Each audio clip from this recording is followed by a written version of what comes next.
Desenvolvimento motor de bebês com fatores de risco, como estimular e acompanhar cada etapa. Porque é justamente nesses primeiros 1000 dias de vida é onde ocorre esse processo com uma velocidade muito maior. A gente sabe hoje que às vezes a família não tem uma condição, porque a criança precisa ter esse acompanhamento. Mais um NatCast no ar. Se você já está nos assistindo, já curta esse podcast, já compartilha. Se você ainda não é inscrito no nosso canal, se inscrevam para vocês ficarem aí ligadinhos em todos os nossos conteúdos. E antes de iniciar hoje o nosso podcast, quero agradecer aqui a nossa patrocinadora, o Salão da Loi. A Loi que arruma meus cabelos, que faz, né, meus penteados, para eu estar aqui no podcast apresentando para vocês. E no podcast de hoje vamos falar sobre desenvolvimento motor de bebês com fatores de risco, como estimular e acompanhar cada etapa. E para estar falando um pouquinho sobre esse assunto aqui hoje, estou com a Jocelice da Silva.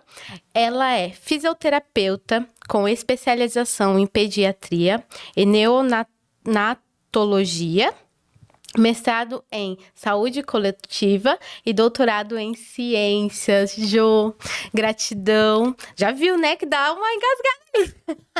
Tudo certo. Gratidão por estar aqui no podcast, né, por a gente falar um pouquinho de você, um pouquinho do seu trabalho, sobre essa questão, né, dos bebês, como que vem desenvolvendo. E pra gente iniciar, se apresente pro pessoal de casa, fala um pouquinho de você, um pouquinho do seu trabalho. Tá bom, Nath. Primeiro eu queria agradecer o convite de participar desse podcast com você. Muito obrigada, estou muito feliz por estar aqui conversar um pouco sobre esse tema que é tão importante. Bem, como você já disse, meu nome é Jocelice, mas pode me chamar de Jo.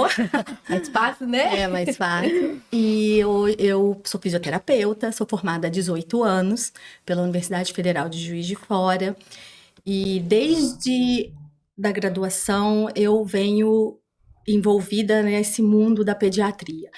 Então, quando eu era acadêmica ainda, no 7º período da faculdade, eu tive a primeira disciplina que foi desenvolvimento neuropsicomotor. E aí eu tive o primeiro contato com o tratamento de bebês, e bebês que tinham fatores de risco, como prematuridade, baixo peso, entre outros, né? E nisso eu pude participar de um projeto de extensão, que era um programa de follow-up, que chamava Florescer, onde a gente atendia aproximadamente 416 pacientes, que eram bebês que tinham nascido com algum fator de risco. E eu me encantei com esse mundo dos bebês, do desenvolvimento motor, e mais à frente, no 8º período, eu pude fazer a disciplina de neuropediatria. E na disciplina de neuropediatria, que eu pude ter o contato maior com crianças que tinham problemas de paralisia cerebral, síndrome de Down. E eu lembro que o meu primeiro paciente que eu tive sob minha responsabilidade, né, profissional, foi um bebê de 5 meses. E a mãe chegou para mim no primeiro dia de avaliação e me perguntou: meu filho vai andar? Caramba. E a gente sabe que o diagnóstico de paralisia cerebral, ele normalmente não é dado aos 5 meses, mas quando você avalia e tem um olhar clínico já direcionado, dava para perceber que aquele bebê ele seria uma criança com paralisia cerebral, mas a mãe até então não sabia. E com essa pergunta, o meu primeiro paciente da vida, o que eu iria responder? Meu filho vai andar. Eu disse, vai andar sim. Vai andar se você colaborar, vai andar porque eu vou fazer de tudo para que isso aconteça, eu vou dar o meu melhor e conto com o seu melhor em casa também.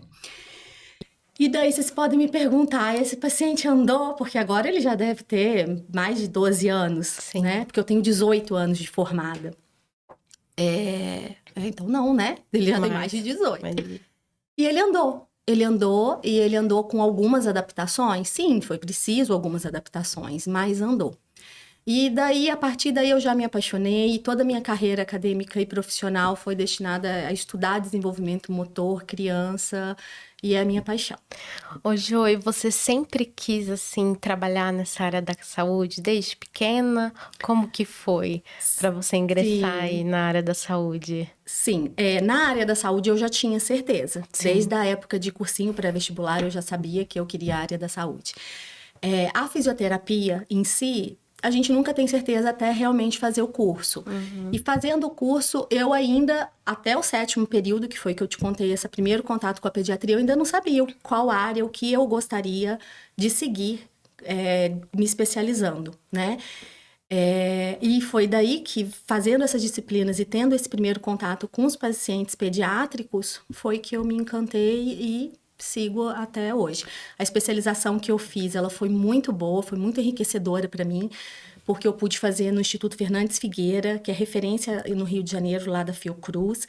E lá a gente via casos que a gente nunca iria ver em lugar nenhum. Casos bem complexos, síndromes, crianças com doenças que, assim, não é corriqueiras de se ver. Então, foi uma grande evolução para minha carreira fazer essa especialização. Legal, Jo. Ô, Jo, e pra gente entender um pouquinho, fala pra gente o que é, né, desenvolvimento motor e também por que que ele é tão importante aí nos primeiros anos de vida aí do bebê, né, nos primeiros dias de vida também. Sim. Nath, o desenvolvimento motor, ele é um processo gradual e contínuo de aquisição de habilidades. Essas habilidades são habilidades motoras funcionais, que podem ser habilidades motoras bem simples, como um simples sustentar a cabeça, o bebê conseguir, até habilidades motoras mais complexas, como o engatinhar, o andar, o correr, pular. E por que é importante os primeiros 1000 dias de vida do bebê? Porque é justamente nesses primeiros 1000 dias de vida, que a gente chama de primeira infância, é onde ocorre esse processo com uma velocidade muito maior de maturação, inclusive neurológica, que está totalmente interligado com a parte motora. Então, a intervenção nesses primeiros 1000 dias de vida da criança e a estimulação dessa criança faz toda a diferença para o desenvolvimento motor contínuo para o resto da vida, né? Aí, toda essa evolução. E tem, assim, algum fator, Jo, de risco que essa criança ela pode ter aí nesse desenvolvimento? E Sim. tem como a gente analisar, igual você falou, né? Desde o simples, né? Dele levantar uma cabeça, dele andar. Em casa, os pais conseguem perceber isso já ali quando bebê? Ou só um profissional consegue perceber? Não, os pais conseguem, e eu falo muito assim, a primeira pessoa que vê e que enxerga é a mãe. Uhum. A única dificuldade aí tá nessa mãe ser ou não escutada por algum profissional que dê validade para o que ela está falando, né? Mas é a mãe que observa esse desenvolvimento. Mas com relação aos fatores que você me perguntou que podem levar a esse desenvolvimento motor atrasar ou, né, ser atípico, como a gente chama, a gente tem que pensar em 3 tipos, a gente pode dividir. A gente pode falar dos fatores de risco pré-natais, os fatores de risco perinatais e os fatores de risco pós-natais. Legal. O que são os fatores de risco pré-natais? São aqueles fatores de risco que estão mais relacionados com a mãe. Então, é aquela mãe que durante a gestação, enquanto grávida, pode ter tido diabetes gestacional, ou pode ter tido sífilis, ou ter sido com toxoplasmose. Então, são fatores que afetam a mãe durante a gestação e que, consequentemente, vão afetar o bebê. Então, ali, quando ela já engravida, né, tá grávida, Sim. na gestação, consegue perceber se ela tem isso, se pode desenvolver Já é no um bebê? fator de risco. Já é um fator de risco. E quando esse bebê nascer, ele vai ter que ser acompanhado. Então, todas as mães, por exemplo, que têm sífilis, que têm toxoplasmose, doenças adquiridas transmissíveis, a gente precisa acompanhar esse bebê, em alguns casos com medicamento, e se não precisar também com a parte motora e pediátrica, sempre, tá? Os fatores perinatais são aqueles fatores que ocorrem durante o momento do parto, a gente pode dizer assim. Tá. Então, por exemplo, esse bebê, durante o parto, sofreu uma anóxia cerebral, ou seja, uma falta de oxigênio no cérebro. Essa falta de oxigênio pode levar a um dano cerebral que vai interferir posteriormente no desenvolvimento motor. Pacientes também, né, bebês que sofreram, por exemplo, sofrimento fetal, que a gente chama, né, ficaram durante um parto prolongado por muito tempo. Isso também pode gerar consequências danosas para o sistema nervoso dessa criança, que vai repercutir no desenvolvimento motor. Mesmo a mãe ter tido uma gestação normal? Super tranquilo. Caramba! Então, o momento do parto é crucial também. Podem ocorrer fatores ali que, a partir dali, é muito comum a gente observar mães que falam: mas minha gestação foi tudo tranquila, eu fiz todos os ultrassons, eu fiz o pré-natal, eu tomei todos os suplementos que eu tinha que tomar, estava tudo certo. E ele nasceu com tal problema. Por quê? Porque demorou meu parto, porque o meu parto foi trabalhoso, porque o bebê ficou sem oxigênio, porque eu tive perda de líquido amniótico, porque ele absorveu mecônio, né? Caramba. Então, todos esses fatores ali no momento do parto são fatores de risco que merecem destaque para acompanhar essas crianças posteriormente. E os fatores de risco pós-natais são aqueles que a gente chama dos que o bebê em si, na vida, nas primeiras horas de vida dele, pode ter sofrido, que são, por exemplo, o bebê precisar de fazer uso de ventilação mecânica, o bebê precisar de ser entubado, de usar oxigênio, ou aquele bebê que precisa de fototerapia porque tem icterícia. Esses também são fatores de risco que podem, né, causar e merecem o acompanhamento desses bebês num programa de follow-up. Ô, Jô, e aí, vamos supor um exemplo, né? Você falou que às vezes pode ir durante a gestação, no parto, no pós-parto. Como que acontece? Pode acontecer em alguma vez a criança no início ali não dá sinais? Ela pode, tipo, com o quê? Uns 2 anos começar a dar sinais? Ou não? Sempre já ali, nos primeiros dias de vida, ele já dá sinais de atraso? Pensando na questão do desenvolvimento motor, já nos primeiros meses a gente consegue observar. Então, a gente tem alguns marcos motores que são característicos para a criança adquirir aos 3 meses, aos 4 meses. Então, a gente já percebe com o olhar, com a movimentação espontânea desse bebê, com o que ele faz em casa, como a mãe relata que ele fica durante o dia. Isso a gente já consegue antes do primeiro ano de vida, que é o ideal, né? A gente já trabalhar esses atrasos motores. E qual seria, assim, Você falou, né, de 3 meses, qual o outro? Porque, por exemplo, vamos supor, só para você entender, aos 3 meses para 4 meses, essa criança já tem que começar a ter um controle de cabeça. Então, por exemplo, se essa criança não mantém essa cabeça sustenta, né, por um tempo, a mãe fala: a cabeça dele é muito molinha. Então, a gente já liga o alerta. Sinal, né? 4 meses, a criança tem que ficar de barriguinha para baixo, que é o famoso tummy time, e ela tem que apoiar os bracinhos e conseguir levar e movimentar a cabeça. Se ela tem 4 meses e ela não faz isso, é um sinal de atraso.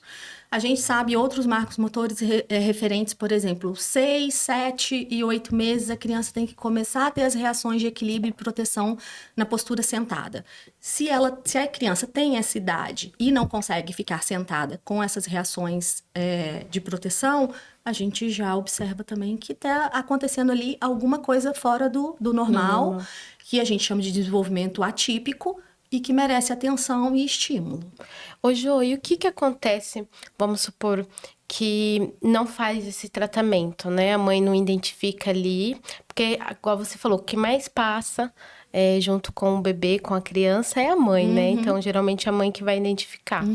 E se não tem um desenvolvimento, ela tá vendo que não tem uma procura de um especialista, o que pode causar esse não desenvolvimento para a criança? Sim, então, tem as questões neurológicas que podem estar associadas, e se as questões neurológicas não forem vistas, não forem acompanhadas por um pediatra, um neurologista no caso, com medicações e tudo, vão dar problemas relacionados às patologias.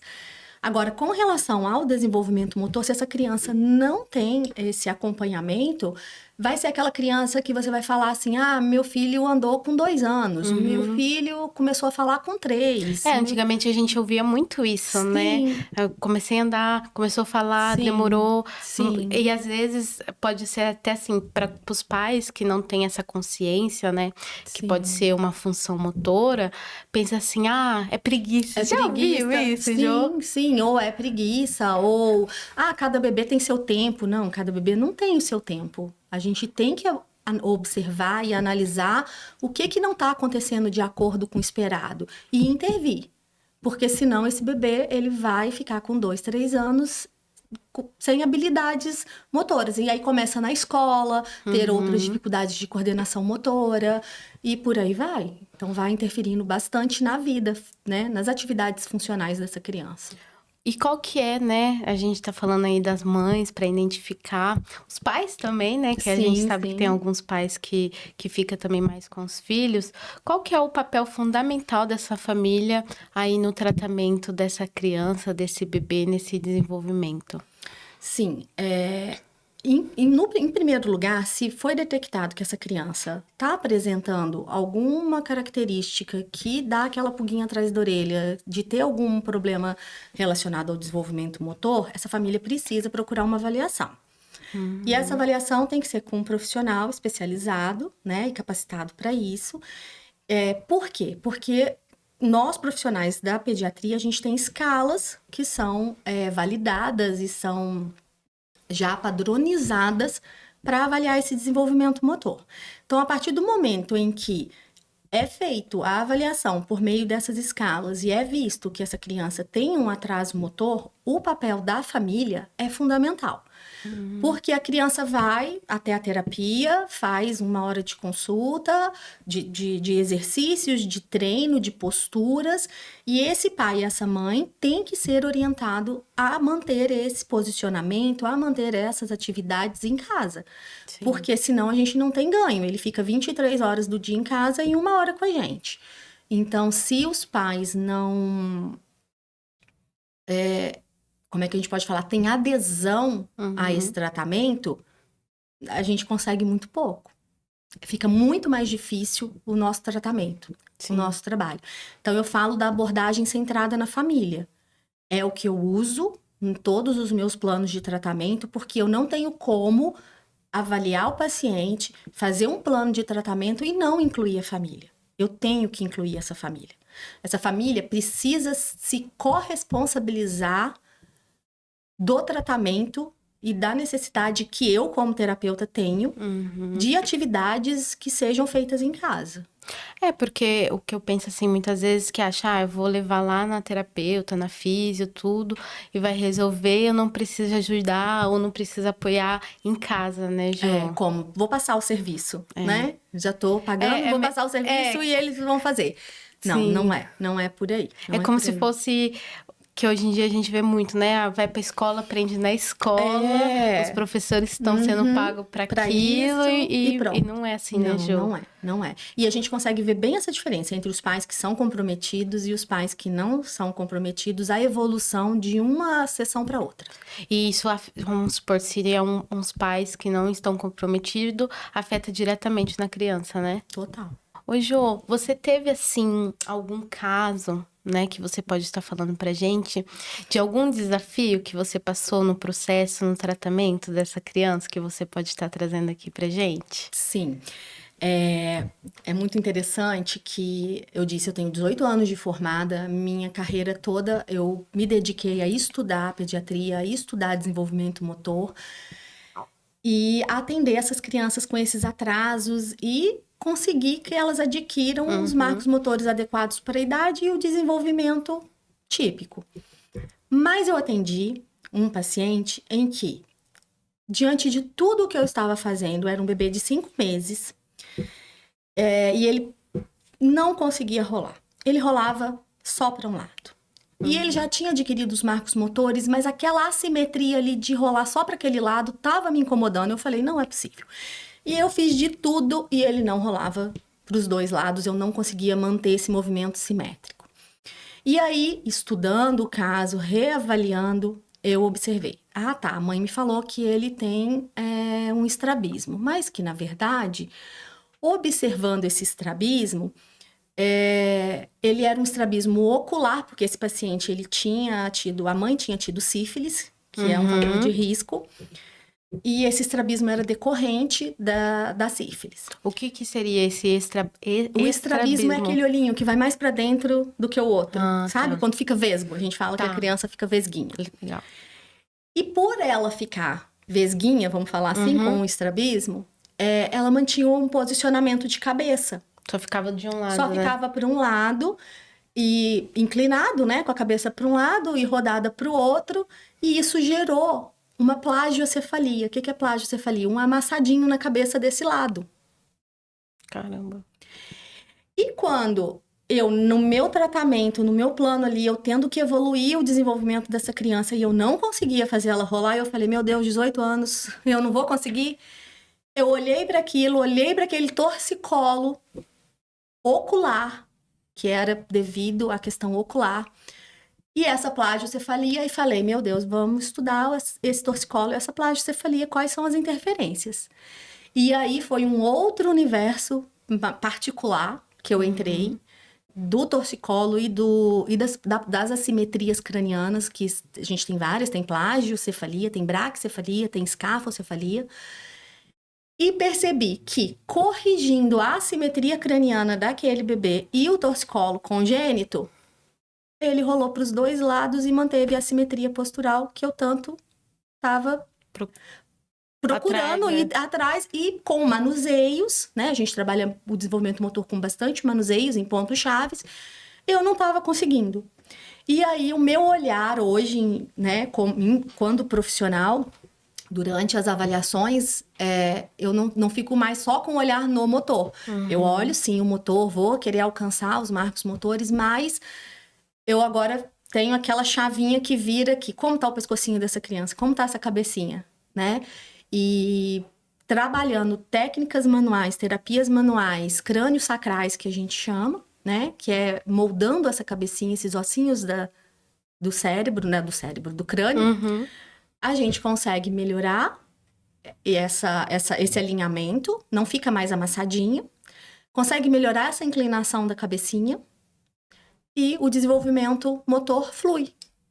E o que pode causar esse torcicolo?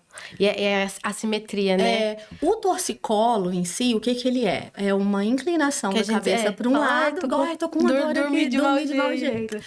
Mas o torcicolo, quando a gente fala de torcicolo, né, congênito, a gente fala de uma inclinação para um dos lados e uma rotação pro outro lado. O que acontece quando a criança mantém esse posicionamento de cabeça? Ela mantém por muito tempo, inclinada e rodada. Ela vai ter dificuldade, como eu disse, de rolar. Ela vai ter dificuldade quando rolar e ser colocada de tummy time, que é de prono, de barriguinha para baixo. Ela vai descarregar peso mais para um lado. Se ela descarrega peso mais para um lado, ela não consegue realizar o alcance com a outra mãozinha. Ela não vai conseguir evoluir para o engatinhar. Ela não vai dissociar esses membros inferiores. Tudo devido à assimetria causada pelo torcicolo. Então, o torcicolo, indiretamente, ele age em marcos motores que vão ser alcançados mais à frente, mas que são podados, né, e limitados pela essa alteração postural. Ô, Jo, e aqueles... Eu já teve um caso de, assim, não sei se entra nisso, mas assim, quando a criança, ela tem uma idade, meses, para ela ficar com o corpo, o desenvolvimento mais durinho, o pessoal fala assim, ela não tá ainda durinho para segurar de um jeito, de outro jeito, e às vezes eu coloco a criança de um jeito, ela, que é o que você falou, ela pende tudo para um lado, isso inclui também nisso? Essa questão de ser mais molinho tá mais relacionada com tônus, então a gente fala de uma hipotonia, né? É um pouco diferente, não tem relação, né? Não vai ter uma relação direta com o torcicolo ou com uma assimetria craniana, mas interfere no desenvolvimento motor, sim. Porque uma criança mais molinha pode ser uma alteração neurológica que está levando a um tônus diminuído. O tônus, ele é justamente isso, vamos falar, essa firmeza no músculo para que a criança mantenha a postura. E aí, esse torcicolo e essas assimetrias, o que ela pode estar prejudicando aí a criança, né? Tem essa questão de dor, que a criança sente dor nisso? Ou não, é só mesmo a questão do desenvolvimento motor? Não tem dor. E uma outra preocupação das mães é quando vê a cabecinha amassada, né? Tipo, o cérebro, né, dessa criança. Vai ficar daquele jeito, vai né? ficar daquele jeito. Muitos médicos falam, ou até mesmo as mães, mas será que é só estética? Vai ficar só a questão amassadinha e vai ficar meio que feio? Não é só estética. Não vai ter também nenhum problema neurológico devido a essa plagiocefalia ou braquicefalia, mas vão ter interferências motoras, vão ter interferências pro desenvolvimento motor e, além disso, pode ter interferências também relacionadas a refluxo, a cólica. Então, aquele bebê que tem refluxo, que já fez de tudo e não consegue... Ele pode estar tendo algum ali fator... secundário a assimetria craniana. Caramba. Entendeu? E hoje, como que é, assim, pra você, esse trabalho aí com essas crianças? Como que você vê? Bem, esse trabalho é maravilhoso, é minha vida, eu amo. Mas eu sinto uma falta, assim, em alguns lugares, não nos lugares que eu trabalho, mas em algum dos lugares desse trabalho não ser multiprofissional. Eu sinto essa necessidade. Eu preciso do olhar do pediatra, eu preciso do olhar do fonoaudiólogo, eu preciso do olhar do terapeuta ocupacional. E sem essa integração entre os profissionais, a gente não consegue ter um ganho tão efetivo, sabe? Então, trabalhar numa equipe multiprofissional é fundamental. Então, eu tive a sorte de, desde quando eu comecei a trabalhar, sempre trabalhar em equipes. É isso que eu ia te perguntar, né? Como que funciona esse trabalho, né? É solitário? Solitário, quando eu falo assim, é só a físio, né? Ou precisa ali do acompanhamento do pediatra, de uma terapia? Como que funciona esse trabalho, Jô? Primeiro, vamos supor, a mãe tem que passar pelo pediatra para estar analisando, ou se, né, às vezes alguma mãe está nos assistindo e fala, poxa, o que ela falou, eu tô começando a perceber no meu filho ou na minha filha. O que eu devo fazer quando ali percebo que tá tendo alguma coisa? Sim, essa mãe, ela deve procurar, né? Pode e deve procurar diretamente um fisioterapeuta, no caso da parte motora, da área de habilidades motoras, para fazer essa avaliação. Então, quando a mãe chega até mim para me solicitando essa queixa de meu filho tá com a cabecinha um pouquinho mais inclinada, ou tá amassadinha, tem torcicolo, eu faço toda a avaliação, monto todo o plano de tratamento, oriento essa família junto comigo, a estar junto comigo nesse tratamento, mas ao mesmo tempo eu faço um relatório bem detalhado para que essa mãe entregue ao pediatra, para que junto com o pediatra a gente mantenha esse acompanhamento. Porque muitas das vezes eu sugiro algum exame complementar. Então, assim, conversa com o pediatra, será que não dá pra gente fazer uma ultrassom dessa cabecinha? Será que não dá pra gente fazer uma ressonância? Mas vê com ele, e eu deixo isso descrito no laudo, né? Teria possibilidade? Seria indicado? Então, assim, é sempre uma conversa entre profissionais que, se não existir, fica fragmentado o plano de tratamento e o acompanhamento dessa criança. Então, não dá para não ser assim. A integração, ela existe. Por mais que eu não vou estar trabalhando no meu consultório com vários profissionais ali, esse paciente é acompanhado por vários. Tem que ter esse acompanhamento, tem né, que ter, e tem que ter a conversa. Então, às vezes, me passa o telefone do pediatra, eu vou ligar, porque eu quero conversar com ele especificamente sobre isso que eu tô vendo aqui agora que está acontecendo. Então, essa relação entre profissionais, ela tem que existir. Por mais que eu não tenha a equipe ali junto comigo no mesmo momento. né? Porque no hospital universitário onde eu trabalhei, a gente tinha uma equipe que estavam todos os profissionais juntos, mas não é muita a realidade. Então, quando não é, de qualquer forma, ele é atendido por outros profissionais. E essa conversa tem que existir. E, Jô, e daí vamos supor, se, né, um acaso, porque a gente sabe hoje que às vezes a família não tem uma condição, né, de ter todo um tratamento do jeito que tem que ser, né? O que dá para fazer nesse caso? É uma fisioterapia, um pediatra, porque a criança precisa ter esse acompanhamento para desenvolver, né? Como que Sim. fica assim nesse caso? De uma mãe que não teria uma condição, né? uma condição. Sim, esse é o meu grande coração entrave que fica, né? Bem, o que eu penso hoje, né, de uma forma para que essa mãe tenha acesso, né? Se for um caso realmente muito grave, ela não tem escapatória. Tem que ir, tem que procurar, e, né, que seja pelo SUS, que faça, mas tem que existir esse tratamento. Mas fora isso, eu acho que hoje em dia está muito mais fácil para as mães terem acesso aos conhecimentos. Então, redes sociais, e-books, coisas que as próprias mães podem estar estudando, estar pesquisando. Elas já falam pra gente, eu tô pesquisando, eu tô estudando sobre isso. Então, tem muito material. E nós, como profissionais, querendo ou não, a gente fabrica, a gente disponibiliza, a gente deixa acessível para essas mães muitas orientações que, se a mãe for interessada, quiser procurar ali, estudar, ler e fazer, ela vai conseguir fazer. Ela vai conseguir fazer uma parte, né? Claro que não 100%, Sim. em casa com o filho e buscar o desenvolvimento dele dessa forma, né? Porque vai de paciente para paciente, né? Sim. O desenvolvimento de cada um. Sim.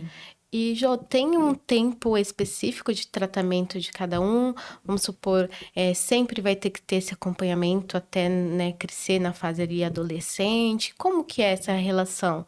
Ou não, às vezes tem paciente que já, no início ali já se desenvolve bem, depois não precisa, ou sempre a criança que tem, né, esse fator aí, motora, sempre vai ter que ter um acompanhamento? Não, a gente tem uma idade limítrofe aí, né? Quando a gente fala de prematuros, de baixo peso, de crianças com fatores de risco, nós temos as diretrizes de estimulação precoce. Essas diretrizes brasileiras que está escrita, né? Todo mundo tem acesso na internet. O que é preconizado pelo Ministério da Saúde? Para que o acompanhamento dessas crianças com fatores de risco seja feito até os 3 anos. Mas não significa que essa criança tem que estar em terapia até os 3 anos. Ela tem que estar em acompanhamento. Então, se a criança tem lá aos 5 meses de vida um atraso considerado, vai ser feita a terapia, vai ser feito semanalmente, né, o exercício, né, a terapia, as orientações, a gente vai estar com essa família mais junto nesse momento. Conseguimos alcançar o desenvolvimento motor normal dessa criança vamos falar, talvez aos 6 meses, 7 meses, né? Se ela chegou com 5, aos 7 meses, essa criança tem uma alta da terapia semanal, vamos falar assim, mas ela tem que ser acompanhada mensal para verificar se realmente ela está evoluindo a parte motora. E esse acompanhamento, ele pode ser futuramente normalmente a gente faz mensal até 1 ano, e de 1 a 2 a gente faz trimestral, e de 2 a 3 a gente faz semestral. E aí encerra.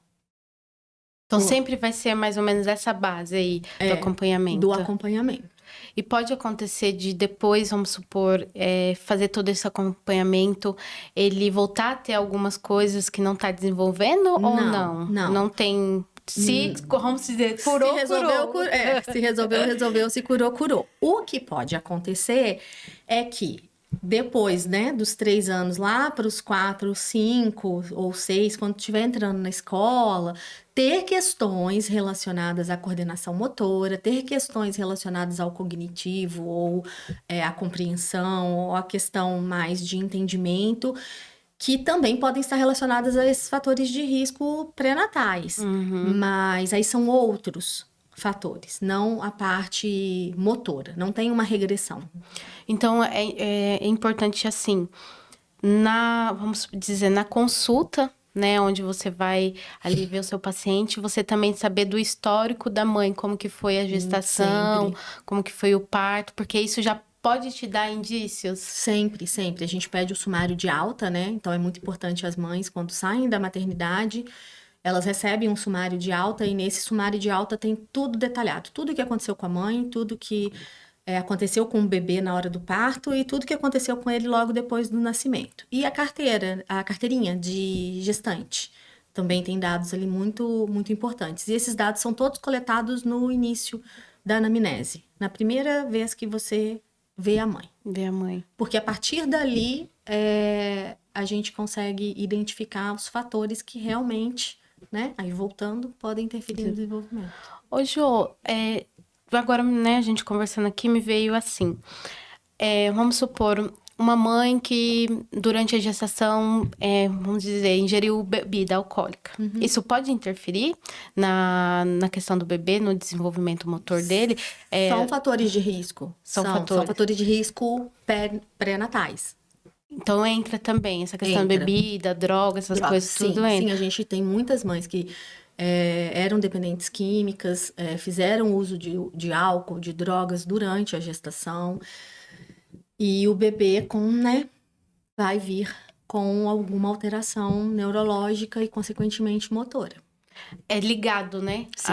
Tanto a mental como o desenvolvimento Sim. da motor e até da criança. medicamentos, né? Às vezes a mãe não é usuária de droga nem de álcool, mas precisa, por alguma necessidade, usar algum tipo de medicamento durante a gestação. Isso também pode interferir. É minucioso, né? Muita muita coisa. É muita coisa. Ô, Jô, e nesses 18 anos, né, que você trabalha com isso, você vê que vem crescendo essa questão de crianças nascendo com dificuldade motora, sem desenvolvimento motor aí. Como que você vê durante toda essa sua trajetória aí, né, na sua profissão, na sua carreira em relação a isso? O Brasil é muito grande, né? Então, quando a gente pensa em áreas, tipo Nordeste, Norte, de acordo com fatores, porque eu também não falei, mas o desenvolvimento motor ele é afetado por fatores ambientais. Nossa. Então, essas questões de fatores de renda, escolaridade materna, todos esses são fatores também que podem interferir no desenvolvimento motor, fatores ambientais. E considerando, por incrível que pareça, por mais que hoje nós temos acesso à informação aí, né, e acesso a orientação e conscientização, é muito crescente isso em diferentes áreas do Brasil, tá? Mas eu vou falar, por exemplo, daqui de Foz do Iguaçu, por exemplo. Nós temos observado um aumento muito grande de sífilis. E sífilis é uma doença que acomete a mãe e essa mãe ela tem que tratar durante a gestação com medicamentos para que seja amenizado os danos que vão ser causados no bebê. Isso não está acontecendo. E a sífilis, ela pode ser prevenida, né? E a gente fica, às vezes, buscando entender por que não estamos conseguindo fazer isso. Passa a ser medidas de política pública mesmo, que tem que ser feitas. Mas, como eu disse, no Brasil, como é muito grande, em cada região isso é diferente. Mas nós temos, em cada região, se você observar, por exemplo, em Minas, teve uma época, nessa época que eu trabalhava no ambulatório de follow-up, a toxoplasmose deu um boom gigantesco. Né? E como que a mãe adquire essa toxoplasmose? Ela pode ser prevenida. E por que não é prevenida? Né? O que está faltando aí? Apesar das políticas, apesar da informação do Ministério da Saúde com campanhas educativas, Por que que isso não é seguido? E aí a gente observa esse reflexo nas crianças. Nas crianças. Nas E por que crianças. você falou aí, né, na questão ambiental? Que Fatores interfere. ambientais, Porque o que esse fator ambiental ele pode interferir nisso? O meu mestrado foi justamente fazer essa pesquisa relacionando a influência das oportunidades de estímulos ambientais. E essas oportunidades, eu usei uma escala que foi relacionada a brinquedos, tá? Se essa criança tinha ou não. Mas, assim, o que eu realmente queria observar ali era a relação da mãe, né, ter o entendimento da importância de ter o brinquedo como um estímulo para a criança. Eu queria entender se a renda dessa família interferia em poder ou não ter esse brinquedo para ter o estímulo. Eu queria entender se a idade dessa mãe, se é uma mãe mais jovem ou é uma mãe mais, né, com mais vida e Sim. que vai. Então, e esses fatores interferem se essa criança vai ser estimulada de uma forma adequada ou não. E muitas das vezes a criança ela pode, por exemplo, nascer sem nenhum fator, sem nada, mas não ser estimulada. E aí essa criança tem um atraso simplesmente por não ser estimulada. Por a mãe achar que tem que ficar no colo, por a mãe não brincar, por a mãe não interagir com ela. Isso também pode interferir. Pode interferir.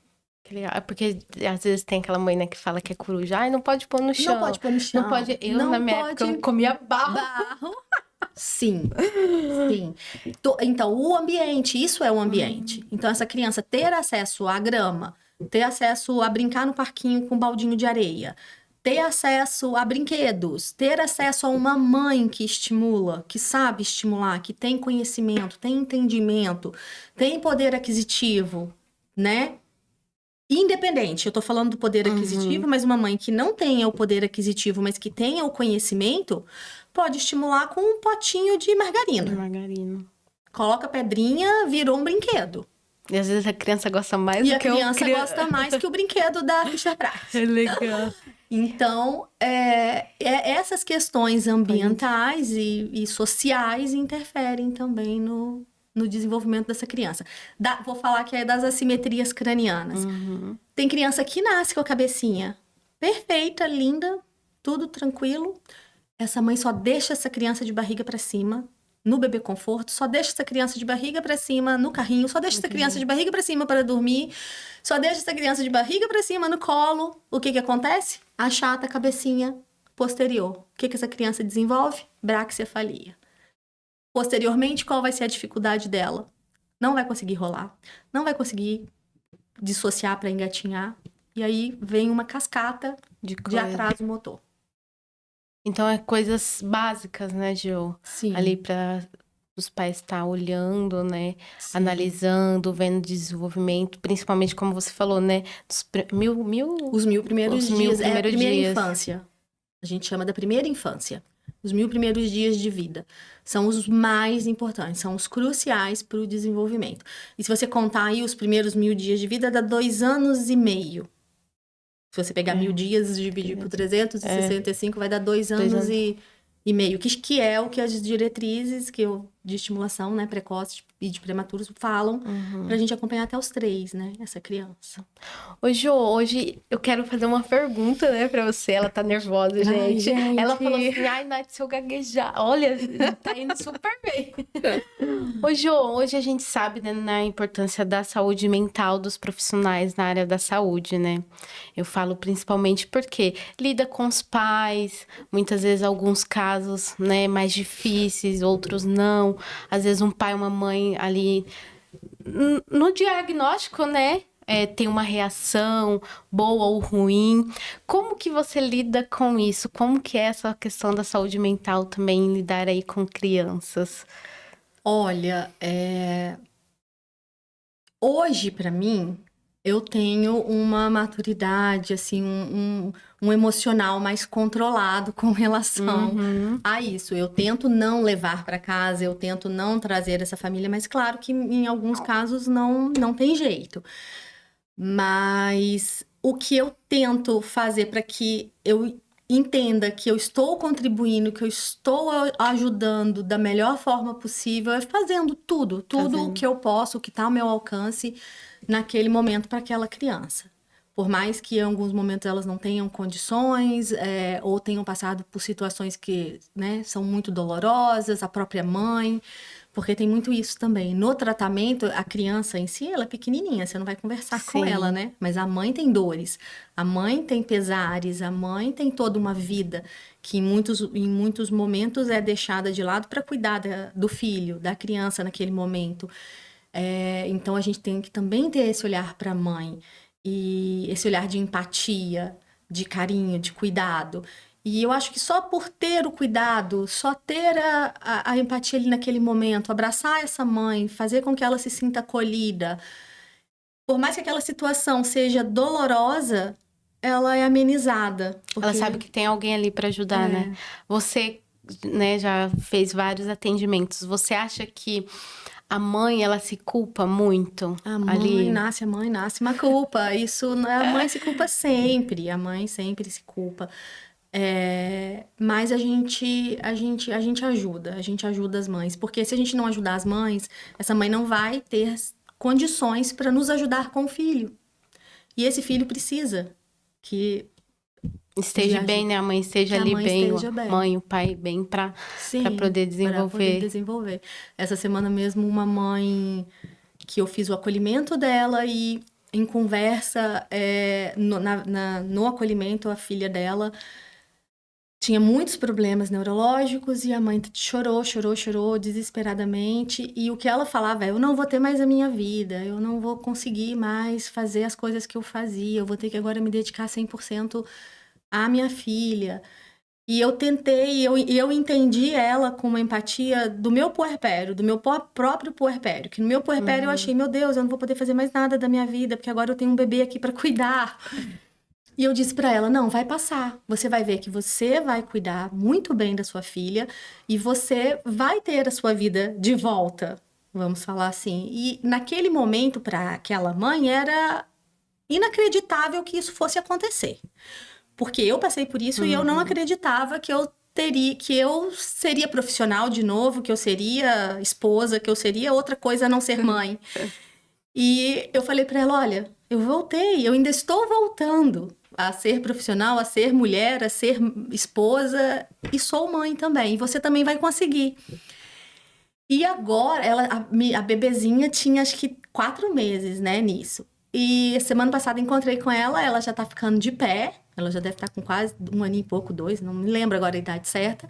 Ela já tá ficando de pé. E eu cheguei para essa mãe e falei assim: olha, tô gostando de ver você lá nas redes sociais, porque você posta as coisas dela bonitinha fazendo, as evoluções, mas logo depois tem uma foto sua na academia, malhando. Aí tá vendo? Sua vida voltou. Você voltou a ter a sua vida. E aí eu tentei falar ainda para ela: olha, e a evolução que a bebê tá tendo agora é porque você tá olhando para você também.